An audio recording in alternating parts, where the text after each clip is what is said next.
Всем привет! Вы на канале Польза.нет, и здесь только быстрые обзоры и долгие стримы. И сегодня, вопреки всему, несмотря ни на что, я буду вам рассказывать о бюджетных смартфонах до 10 тысяч рублей. По поводу того, когда они 10 тысяч рублей стоят, в основном в районе распродаж. Разумеется, всякие поковские смарты C30, спойлер, C40, они будут стоить до 7 тысяч рублей и остальные прелести. Напоминаю, меня зовут Саня, это канал Польза.нет и маленький ликбез.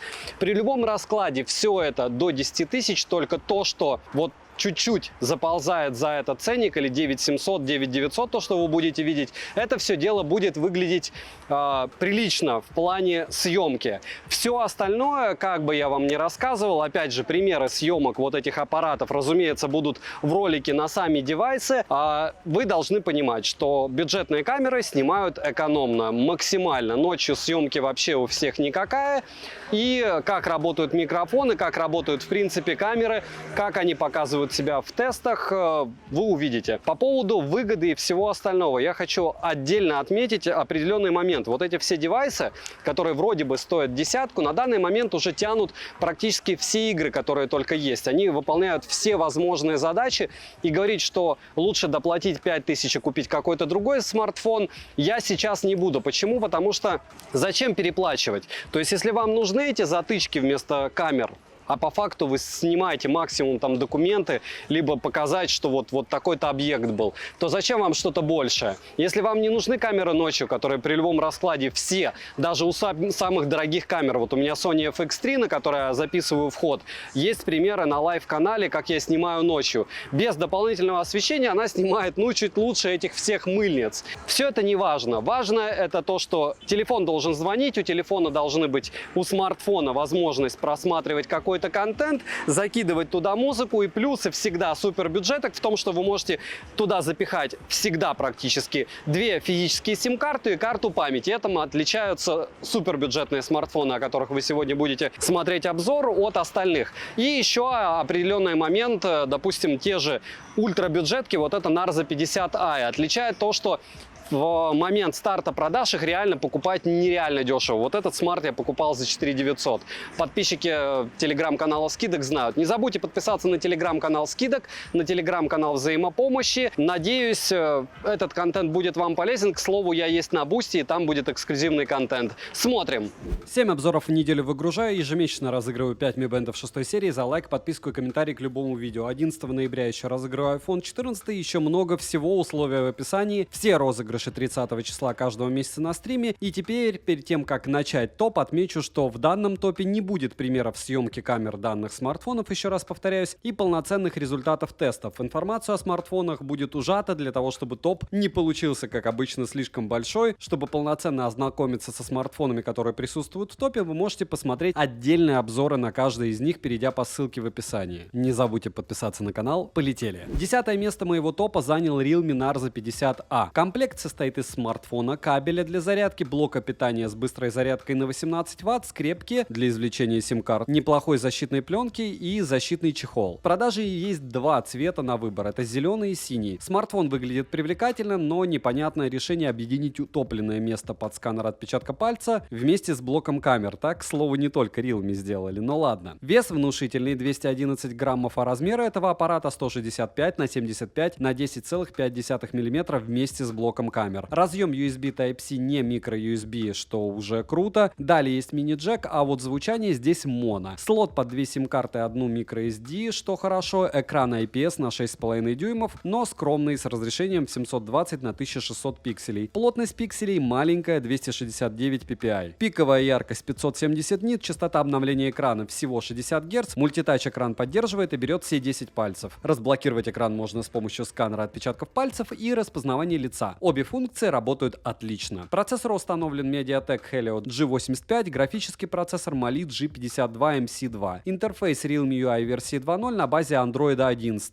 К слову, насчет операционных систем. Так как некоторые смартфоны в топе я обозревал год назад, некоторые 5 месяцев назад, разумеется, у них могли прийти обновления. И это неудивительно. Так что не удивляйтесь, если у вас что-то на руках и там уже свежее стоит. Оперативная память LPDDR4X только на 4 гигабайта. Встроенной памяти на выбор 60 64 или 128 гигабайт. Но хорошо, что ее можно расширить. Wi-Fi двухдиапазонный, Bluetooth версии 5.0, для 4G бенды 7 и 20 на борту, 5G сетей нет, NFC модуль в наличии. Емкость аккумулятора 6000 мАч, PC-марки выдал 11 часов 5 минут. Автономности это неплохо. Полный цикл зарядки у меня занял 2 часа 53 минуты. В играх смартфон показывает себя неплохо, но только в простеньких. Для тяжелых он не предназначен, что и так очевидно. В Antutu всего 180 тысяч попугаев, Storage тест показал 17 тысяч. Блок камер с тыльной части состоит из основного модуля на 50 мегапикселей, портретного модуля на 2 мегапикселя и макро-модуля на 2 мегапикселя. Максимальное разрешение для съемки видео 1080p 30 fps. Фронтальная камера на 8 мегапикселей с максимальным разрешением 1080p 30 fps, что и основная. Качество съемки не совсем мрак. К примеру, как я уже говорил, можно посмотреть в отдельных обзорах по ссылке в описании, как и купить, в принципе, эти смартфоны. Все по ссылкам, но помним, что 11.11 начинается самый веселый сейл, и я уверен, в этот момент как раз Али сделает курс, приближенный к биржевому, и мы увидим эти скидки в 15-20% от тех или иных гаджетов, как они уже и делали. Минус: габариты и вес. Компактным его точно не назовешь, но кому-то нравится по увесистее. В играх с комфортом не поиграешь. Сканер отпечатка пальца тыльной части смартфона уже не актуально, как по мне. Долгая зарядка. С другой стороны, интересно выглядит. Это практически самая дешевая модель в топе. Она чуть ли не половину стоимости от заявленной. 50А неплохой вариант. Мне лично очень нравится внешка Нарза. В принципе, у всех моделей. Они все ультрабюджет. 9 место уцепил Redmi 10C. Очень похож, правда? Поставляется данный смартфон без защитной пленки и без чехла, за что отдельный минус, так как это ультрабюджетник. Но на то время, когда я его покупал, к данной модели шли в комплекте почему-то 2 защитных стекла. Блок питания в комплекте идет на 10 Вт, и, разумеется, есть кабель USB Type-C с ключом для извлечения слота. Габариты у него следующие: 169 на 76 на 9,8 мм, а весит 10C 199 граммов вместе со стеклом. Приобрести данный смартфон можно в серой, зеленой и синей расцветке. Дизайн привлекательный из-за текстурной поверхности тыльной части, но минус за расположение сканера отпечатка пальцев. Опять же, мне такое дело не особо подходит. Разъем USB Type-C, что неудивительно, в версии 2.0, динамики основной и разговорный. Звучание здесь, правда, моно, что неудивительно. Опять же, далее есть мини-джек на 3,5 мм, а вот ИК-порта нет. Слот прорезиненный на 2 сим-карты и карту памяти до 1 терабайта, что круто. Смартфон оснащен IPS-дисплеем на 6,71 дюйма с разрешением 1650 на 720 пикселей. Плотность пикселей ультра скромная, 269 ppi. При прямом попадании света на экран яркости не хватает, но неудивительно, это же IPS, притом дешевый. Частота обновления экрана стандартная 60 Гц, мультитач экран поддерживает и берет все 10 пальцев. Разблокировать экран можно при помощи сканера отпечатков пальцев, который находится в тыльной части смартфона, и распознавания лица. Подбородок внизу экрана есть, и он заметный, как в принципе во всех смартах в данном топе. Плюс-минус. Процессор Qualcomm Snapdragon 680, графический процессор Adreno 610, интерфейс MIUI 13 на базе Android 11 версии, оперативная память LPDDR4X на 4 гигабайта, внутренняя память UFS 2.2, это уже прям совсем хорошо. И на выбор 64 или 128 гигабайт. Имеется поддержка двухдиапазонного Wi-Fi, 4G имеет 7 и 20 бенд, 5G нет. Bluetooth версии 5.0 NFC не поддерживается, что фейл. Емкость аккумулятора 5000 мАч, в PC-марке выдал 10 часов автономной работы. Заряжается он с 0 до сотки за 2 часа 47 минут, что, конечно, не быстро. В играх смартфон показал себя неплохо, даже в более тяжелых, но только на минимальных настройках. В целом, играть на данном смарте довольно комфортно, учитывая цену и железо. В Antutu выдал результат в 234 тысячи попугаев, Storage тест показал 23 тысячи. Основной блок камер с тыльной части состоит из основного сенсора на 50 мегапикселей и датчиков глубины на 2 мегапикселя. Максимальное разрешение для съемки видео 1080p 30 fps, скромненько, не правда ли? Фронтальная камера на 5 мегапикселей. Находится она в каплевидном вырезе в верхней части экрана по центру. Максимальное разрешение для съемки видео у нее 1080p 30 fps также. Минусы: хотелось бы 60 fps с основного модуля, также нет ИК-порта, и экран с HD качеством не совсем радует, если не сказать даже не радует. И помимо этого, разумеется, хотелось бы иметь NFC модуль. Может быть, появились какие-то модели 10C с NFC модулем, но я не встречал. Redmi 10C со своим интерфейсом меня лично порадовал, так как хорошая внутренняя память и оперативная память, возможность расширить память и неплохая производительность для этого ценника. Цены на все представленные смартфоны, еще раз повторяюсь, смотрите либо в описании к видео, либо в прикрепленном комментарии, а лучше вообще, как я всегда советую делать, заходите в мой телеграм-канал скидок, верхняя ссылка в описании, вбивайте название этого смартфона, и вы будете в поиске видеть, сколько он стоил в тот или иной месяц, и ориентироваться, за какие деньги сейчас стоит брать. Притом можете еще еще по ссылкам пройтись, проверить, может быть сейчас там что-то и правда выгодно продается. 8-е место занимает у меня смартфон Redmi Note 11. Поставляется данный смарт с блоком питания уже на 33 ватта, кабелем USB Type-C, ключом, пленкой и чехлом. Все по красоте. Смартфон в размерах средний, 159 на 73 на 9,6 мм, а вес отличный, 178 граммов. Дизайн смарта стильный, я бы сказал, очень привлекательный за данный ценник. Установлен USB Type-C версии 2.0, 2 стереодинамика, за что отдельный плюс, слот на 2 сим-карты и карту памяти, также есть мини-джек и K-порт. Redmi Note 11 оснащен дисплеем на 6,43 дюйма, AMOLED с разрешением 1080 на 2400 пикселей и покрыт он Corning Gorilla Glass 5 версии. Плотность пикселей 409 ppi, частота обновления экрана максимум 90 Гц, шим нерадостный, он достигает 60%. Always on дисплей на борту, но разумеется он урезанный. Мультитач на борту, экран спокойно откликается на 10 касаний одновременно. Разблокировать экран можно при помощи сканера отпечатков пальцев, внедренного в кнопку питания, и распознавания лица. Отрабатывают данные способы разблокировки хорошо. Процессор установлен Qualcomm Snapdragon 680, графический процессор Adreno 610. Интерфейс MIUI Global 13 на базе Android 11 версии. Оперативная память на выбор 6 или 8 гигабайт, внутренняя 64 или 128. Имеется поддержка двухдиапазонного Wi-Fi, поддержка 4G сетей, поддержка 5G сетей нет. Это хорошо, она нам и не нужна. NFC модуля нет, что является фейлом, а вот он нам нужен, возможно, есть версии, кстати, с NFC модулем, обещали они. Связь смартфон ловит отлично, звучание во время разговоров приемлемое и датчик приближения отрабатывает хорошо. Емкость аккумулятора 5000 мАч, в PC-марке выдал результат в 10 часов 24 минуты, заряжается он от 0 до сотки за 1 час, что быстро. В играх смарт показал себя не совсем хорошо, да, в легкие игры, такие как PUBG, танки и New State играть можно, но в Genshin Impact даже на минималках смартфон часто подфризивает. В Antutu показал неплохие 264 тысячи, в Storage-тесте показал хороший 37 тысяч. Основной блок с тыльной части состоит из 4 модулей и одной LED-вспышки. Основная камера на 50 мегапикселей, ширик на 8 мегапикселей, 2 затычки по 2 мегапикселя, макро и датчик глубины. Запись видео доступна в максимальном разрешении 1080p, уже 60 fps. Цифровая стабилизация на борту, фронтальная камера расположена в верхней части экрана по центру, и она на 13 мегапикселей. Максимальное разрешение для съемки видео 1080p 30 fps. Качество видео и фотосъемки неплохое, для личного пользования очень даже хорошо. Минусы: Always on дисплей только на 10 секунд, в играх Smart подтормаживает, показатели шима не радужные, нет NFC. В целом данная модель меня порадовала своей ценой железом. Ко всему этому есть еще 60 fps на основном модуле, также хороший AMOLED уже экран, а не IPS, как в прошлых, интересный внешний вид для бюджетника, так как внешне он не выглядит как бюджетный смартфон. Единственная модель не супер свежая, напишите, кстати, если она у вас на руках, как она себя ведет. 7-е место моего топа — это Poco C40, разумеется, это тоже Xiaomi-шная приблуда. Поставляется данный смарт с очень скромным комплектом, мы имеем кабель USB Type-C, блок питания на очень скромный 10 Вт и ключ для извлечения слота. Вес C40 205 граммов, что многовато, как по мне. Габариты следующие: 169 на 76 на 9,7 мм, слот под 2 сим-карты и карту памяти до 1 терабайта, что очень хорошо и удобно. Приобрести данный смарт можно в 3 вариантах расцветки, а именно черный, бирюзовый и желтый. Дизайн C40, как для бюджетного смарта, неплохой, но стандартный для Poco. На корпусе расположили разъем для зарядки USB Type-C версии 2.0, один разговорный динамик, один основной. Звучание здесь моно, это фейл. Я надеялся все-таки хотя бы на псевдостерео. Также на борту расположили мини-джек, за что спасибо, а вот АК-порта не завезли. Защита от пыли и влаги класса IP52, что хорошо. Poco C40 оснащен IPS Dot Drop дисплеем на 6,71 дюйма с разрешением 1650 на 720 пикселей HD+. Экран покрыт стеклом Corning Gorilla Glass, плотность пикселей 268 ppi, все максимально супер скромно и нехорошо. При прямом попадании света на экран яркости экрану не хватает, что стандартно для IPS. Частота обновления экрана 60 Гц. Далее мультитач есть и откликается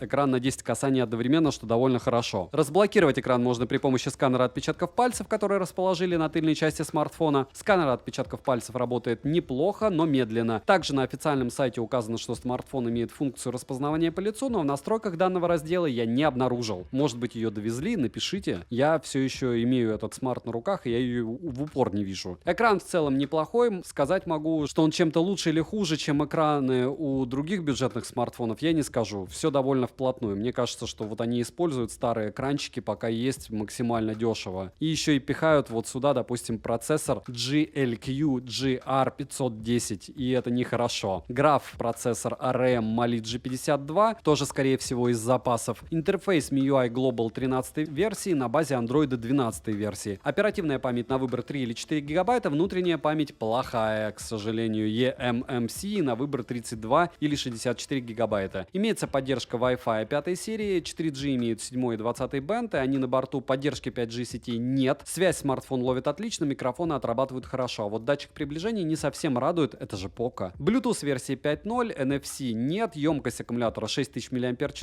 Смарт поддерживает быструю зарядку на 18 Вт, заряжаются от 0 до сотки от родного адаптера питания на 10 Вт по моим тестам за 2 часа. В PC-марке C40 выдал 10 часов 11 минут. В играх, а точнее в Genshin Impact, на первых минутах смартфон у меня подвис. И как вы поняли, это не хороший показатель. В легких играх он был неплох. В Antutu выдал нереально скромные 133 тысячи попугаев. Storage тест показал еще более скромные 4600. Poco C40 имеет основной сенсор на 13 мегапикселей и датчик глубины на 2 мегапикселя. Запись видео доступна в максимальном разрешении с основного модуля 1080p 30 fps. Оптической стабилизации на борту нет, что очевидно, как и цифровой. Фронтальный сенсор на 5 мегапикселей находится в каплевидном вырезе верхней части экрана по центру. Максимальное разрешение для съемки видео 1080p 30 fps. Минусы: интерфейс долго подгружается и лагает, мало оперативной памяти, нет распознавания лица. Версия внутренней памяти, конечно, расстраивает, как и сканер отпечатков пальцев, которые расположили на тыльной части смартфона. Но все зависит от цены, так как на старте продаж он стоил своих денег как звонилка. И стоил он как звонилка ультра дешево. Там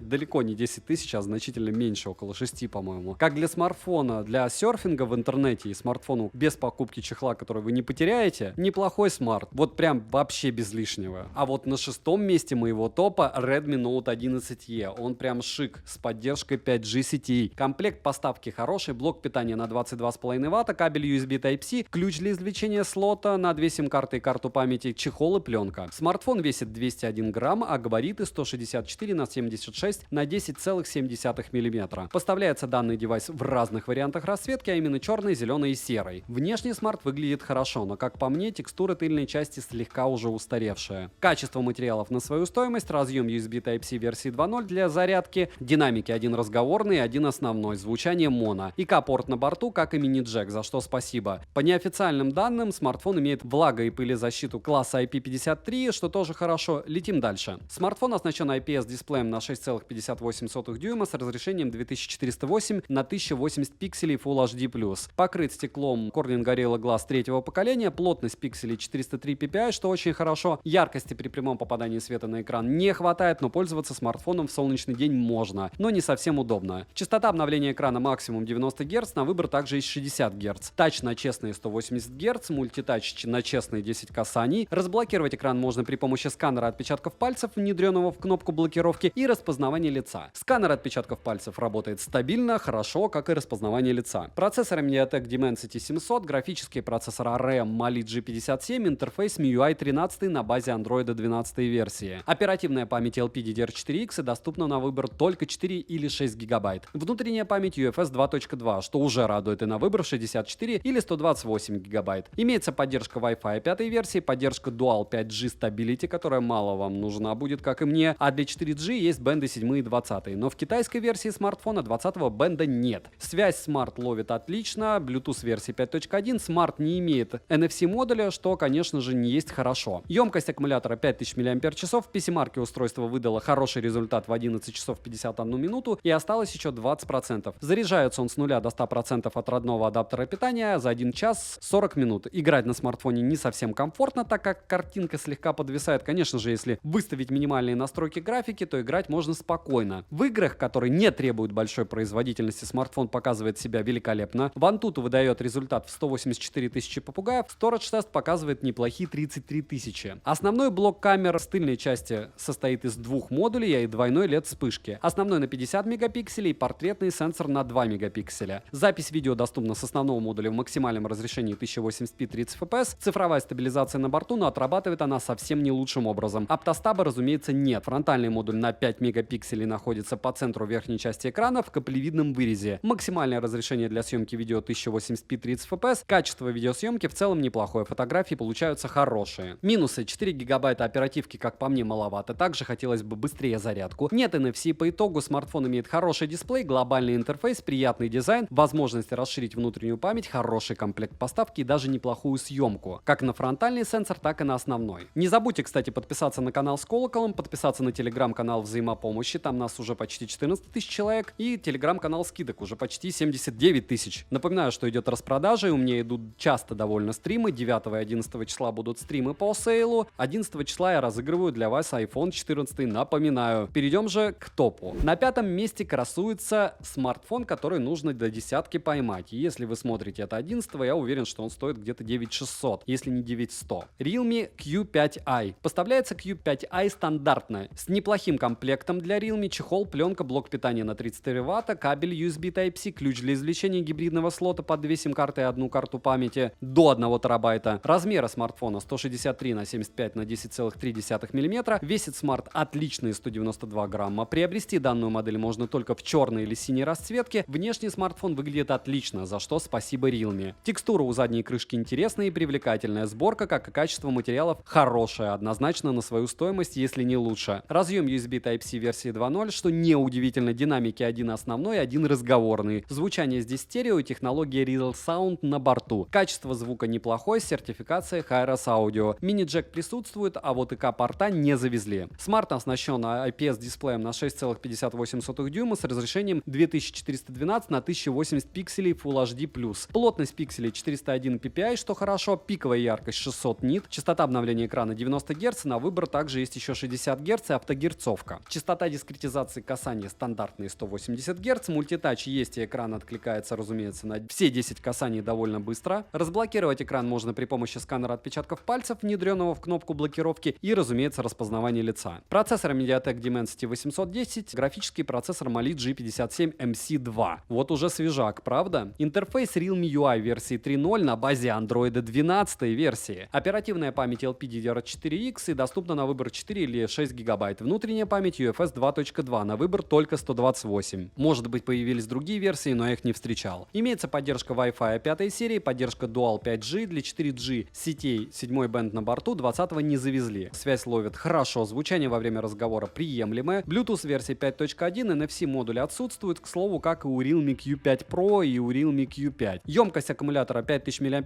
в PC-марке смартфон выдал результат в 10 часов 29 минут, а осталось еще 20%. Realme Q5i поддерживает быструю зарядку на 33 Вт, заряжается от родного адаптера питания смартфона от 0 до сотки за 1 час 21 минуту. Беспроводной зарядки нет, а функции OTG стандартно на борту. Играть в игры можно, но картинка не плавная, так как проскакивают фризы. Если понизить настройки графики до средних, то проблем вообще никаких не будет. Яркость экран не понижал, и в целом для игр он хорош, потому что в Antutu, внимание, он выбил почти 400 тысяч, а конкретно 394 тысячи попугаев. Storage тест показал шикарнейший 37 971 балл. Основной блок камер с тыльной части состоит из 2 модулей и 2 LED вспышек. Основной широкий сенсор на 13 мегапикселей и датчик глубины на 2 мегапикселя. Запись видео доступна с основного модуля в максимальном разрешении 1080p 30 fps. Цифровой стабилизации как оптической не завезли. Фронтальный модуль на 8 мегапикселей находится в верхней части экрана по центру в каплевидном вырезе, что, конечно, слегка портит картину. Максимальное разрешение для съемки видео с фронтального модуля 1080p 30 fps. Качество видеосъемки не совсем мрачное, минусы: нет 20-го бенда, нет ИК-порта, нет NFC, каплевидный вырез не радует, сканер отпечатков пальцев работает некорректно, слабоватенькая вибра и нет 60 fps на основном сенсоре. Если говорить об аппарате в целом, мне линейка Q нереально понравилась. Когда пользуешься Q5i, нет ощущения как от дешевого смартфона. Плюс за ПО, за внешку, за производительность, за хороший экран и за быструю зарядку. Также есть возможность вставить microSD, хоть и слот гибридный. Пусть будет симка и карта памяти, правда? Ничего критичного. На 4-м месте моего топа красуется Poco M4 5G. Свежак. Поставляется данный смартфон со стандартным комплектом. Мы имеем силиконовый чехол, ключ для извлечения слота, сам смартфон, кабель USB Type-C и блок питания на 22,5 Вт. Слот полноценный на 2 сим-карты и одну карту памяти до 1 терабайта. Вес 205 граммов,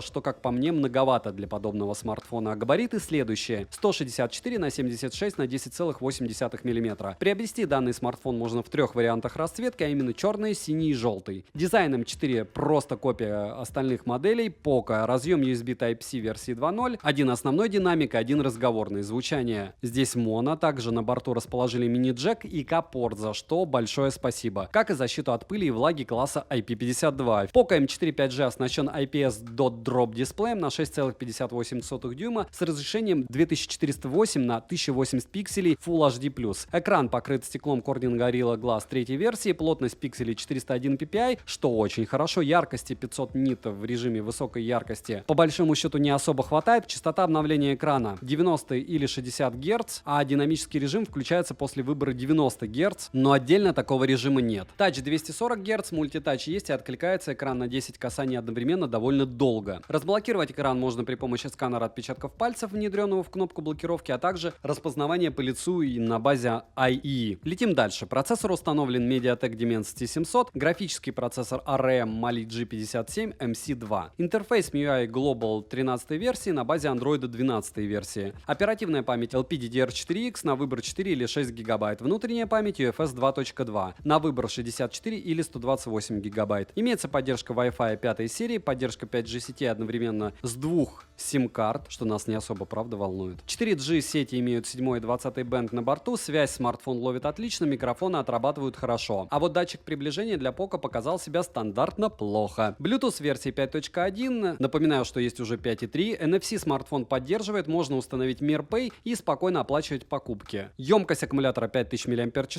смарт поддерживает быструю зарядку на 18 Вт, беспроводной зарядки нет, заряжается от 0 до сотки от родного адаптера питания, по моим тестам 1 час 30 минут. PC-марки выдал 12 часов 24 минуты, это очень круто, играть на смартфоне можно также без проблем. В целом в легких играх он показал себя хорошо. В Genshin Impact на рекомендованных настройках играть можно, что радует. Фризы и лаги проскакивают, но редко. В Antutu выдал результат в 331 тысячу попугаев, Storage тест показал хороший результат в 35 611 баллов. Poco M4 5G имеет основной блок с двумя камерами и LED-вспышкой, основной сенсор на 13 мегапикселей и датчик глубины на 2 мегапикселя. Запись видео доступна в максимальном разрешении с основного модуля 1080p 30 fps, оптической стабилизации на борту нет, что очевидно, а цифровая есть, но как по мне она отрабатывает не очень. Фронтальный сенсор на 5 мегапикселей находится в каплевидном вырезе верхней части экрана по центру. Максимальное разрешение для съемки видео 1080p 30 fps. Минусы: некорректная работа датчиков приближения, нет 60 fps на основном сенсоре и хотелось бы лучшую стабилизацию кадра. Монозвучание тоже отнесу к минусам. Xiaomi Poco M4 5G неплохо оптимизированный смартфон, довольно свежий, для повседневного использования он хороший выбор, конечно, если вас не смущают датчики приближения. На третьем месте красуется, можно сказать, в каком-то смысле бестселлер, но это в первую очередь из-за его внешки. Realme C35. Открывает он тройку лидеров. Поставляется данный смарт с блоком питания на 18 Вт, кабелем USB Type-C, ключом для извлечения слота под 2 сим-карты и одну карту памяти до 1 терабайта. Также в комплекте есть стоковая пленка, а вот чехла нет. Весит C45 192 грамма, а габариты 164 на 75 на 10,4 мм. Приобрести Realme C35 можно в черной или зеленой расцветке, небольшой выбор, но что есть, то есть. Дизайн интересный, в этой ценовой категории выглядит он специфически, особенно в зеленой расцветке. Сборка хорошая, как и материалы. Разъем USB Type-C версии 2.0, динамики основной разговорные, звучание здесь моно, что fail. ИК-порта на борту нет, что неудивительно для Realme, а вот мини-джек завезли, за что отдельное спасибо. Смарт оснащен дисплеем IPS на 6,6 дюйма с разрешением 2408 на 1080 пикселей Full HD. Плотность пикселей 401 ppi, что является золотым стандартным, лично как по мне. Пиковая яркость 600 нит, частота обновления экрана 60 Гц, тач на 180 Гц. Мультитач, разумеется, есть и берет все 10 пальцев. Разблокировать экран можно при помощи сканера отпечатков пальцев, внедренного в кнопку блокировки, и распознавания лица. Сканер отпечатков пальцев работает довольно шустро, как и распознавание лица. Процессор Unisoc T616, графический процессор ARM Mali G57. Интерфейс Realme UI R Edition на базе Android 11 версии. Оперативная память LPDDR4X доступна на выбор 4 или 6 ГБ. Внутренняя память UFS 2.2 на выбор 64 или 128 ГБ. Имеется поддержка Wi-Fi 5 серии, 5G сети не поддерживает, а для 4G 7 и 20 бенды на борту. Связь смартфон ловит отлично. Bluetooth версии 5.0, NFC поддерживается, емкость аккумулятора 5000 мАч. В PC-марке он выдал 8 часов, а осталось еще 20%. Заряжается он от 0 до сотки за полных 2 часа. В игры играть можно, но на графике не выше низкой. В легкие игры, такие как танки и тому подобное, играть можно без проблем, что хорошо. В Antutu выдал результат в 224 812 попугаев, Storage тест показал неплохой результат в 31 546 баллов. Основной блок камер с тыльной части состоит из 3 модулей и одной LED-вспышки. Основной модуль на 50 мегапикселей, макрообъектив на 2 мегапикселя и портретный объектив на 0,3 мегапикселя. Запись видео с основного модуля доступна в максимальном разрешении 1080p 30 fps, стабилизация видео отсутствует, но это по мне. Фронтальный модуль на 8 мегапикселей и находится он в верхней части экрана по центру в каплевидном вырезе. Максимальное разрешение для съемки видео 720p 30 fps. Это, конечно, не радует от слова вообще. Видеосъемка с основного модуля не лучшая, да и у у фронтального модуля дела обстоят не лучше. Напоминаю, что все тесты, примеры камеры и тому подобное можно посмотреть в отдельных обзорах на эти смартфоны у меня на канале. Ссылки, еще раз повторяюсь, как и ссылки на покупку, в описании. Минусы: видеосъемка, как и фотосъемка, не лучше, малопроизводительный процессор за эту стоимость и не совсем корректная работа микрофонов во время звонков. Нет чехла в комплекте. Realme C35, несмотря на свой привлекательный дизайн, слегка разворачивает своей внутрянкой, но все упирается в цену. Учитывая, как он выглядит и что он работает, ну вы понимаете, на что он похож, правда? На втором месте моего топа красуется однозначно OnePlus Nord 20 SE. И давайте вспомним просто его стоимость, а потом уже начнем ругаться по поводу него, потому что на фоне остальных смартфонов вы должны реально помнить, что очень многое зависит от оболочки. Хотя вроде бы железо здесь не супер фонтанное. Комплект поставки хороший. Блок питания на 33 Вт, кабель USB Type-C, ключ для извлечения слота, чехол и пленка. Слот полноценный под 2 сим-карты и карту памяти до 1 терабайта. Весит Nord всего 191 грамма. Габариты 164 на 75 на 9,6 мм. Поставляется данный девайс в черной и синей расцветке. Дизайн, как для бюджетного смартфона, довольно хороший. Качество материалов тоже хорошее, как и сборка. Разъем USB Type-C версии 2.0. Динамики один основной и один разговорный, который также выступает в роли основного. Звучание стерео, и в стоке смартфон имеет функцию Durac Audio Tuner с 4 пресетами, мини-джек в наличии, а вот ИК-порта не завезли. Смартфон оснащен скромным IPS-экраном на 6,56 дюйма с разрешением 1612 на 720 пикселей HD+. Плотность пикселей 269 ppi, это его основной фейл, я вам скажу. Хотя там по железу тоже будет еще весело. Яркости при прямом попадании света на экран не хватает, не могу сказать, что прям критично, и в целом в солнечный день на улице пользоваться данным смартом можно, но затруднительно. Частота обновления экрана максимум 60 Гц, мультитач есть, и экран вполне достойно откликается на 10 касаний одновременно. Разблокировать экран можно при помощи сканера отпечатков пальцев, внедренного в кнопку блокировки и распознавания лица. Процессор MediaTek Helio G35, графический процессор AMD GE8320, интерфейс Oxygen OS 12.1 на базе Android 12 версии. Оперативная память LPDDR4X и доступна на выбор только 4 гигабайта. Может быть, веселее появилась, но я пока не встречал. Внутренняя память плохая, eMMC версии 5.1 на 64 гигабайта. Имеется поддержка Wi-Fi 5 серии, поддержки 5G сетей нет, а для 4G 7 и 20 бенды в глобальной версии есть. В другой же версии китайской только 7 бенд. Тем не менее, связь смартфон ловит хорошо. Bluetooth последней версии 5.3, смарт не имеет модуля NFC, емкость аккумулятора 5000 мАч, поддерживает он зарядку Super VOOC на 33 Вт, заряжается от 0 до сотки от родного адаптера питания за 1 час 10 минут. Смарт показал себя не лучшим образом в играх, разумеется, даже в легкие игры играть на средних или ниже, допустим, в тех же танках или PUBG. В Antutu он выдал смешные 115 тысяч, Storage тест показал 10 832, не совсем печальные и хуже у нас в топе были. Далее, основной блок камер с тыльной части состоит из 2 модулей и одной LED-вспышки. Основной сенсор на 50 мегапикселей и сенсор для макросъемки на 2. Запись видео доступна с основного модуля в максимальном разрешении 1080p 30 fps, фронтальный сенсор на 8 мегапикселей. Находится он по центру верхней части экрана в каплевидном вырезе. Максимальное разрешение для съемки видео 1080p 30 fps. Минусы: в целом основной минус — это плохой процессор, маленькая мощность данного смартфона. Также нет NFC, нет ИК-порта. Рассматривать OnePlus Nord N20 SE можно как красивую звонилку, плюс